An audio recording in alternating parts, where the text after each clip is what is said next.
sa nagu piinled seal, et sul on nagu füüsiliselt nii valus, ma ei ole elu sees istunud mingi meditatsiooni asendis nagu nii kaua enne, ja siis mul nagu süda ka täiega valutas, et ma täiega piinlesin seal ja ma ei tea, kuidas ma need 10 päeva üldse vastu pidasin, et see oli nagu halb ja siis 10. päeva hommik oli niimoodi, et teeme oma viimase meditatsiooni ja siis need mungad ütlevad, et pange oma asjad kokku ja siis te võite minna kööki ja köögis võite nagu hakata rääkima esimest korda siis teiste inimestega.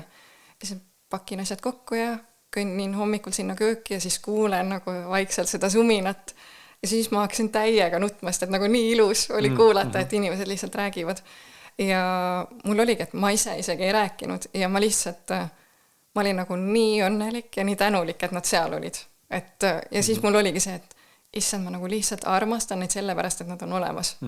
Et nad ei pea isegi muuga rääkima, mitte midagi tegema ja ma ei olnud elu sees kogenud seda, et ma lihtsalt nagu armastan sellepärast, et keegi on olemas.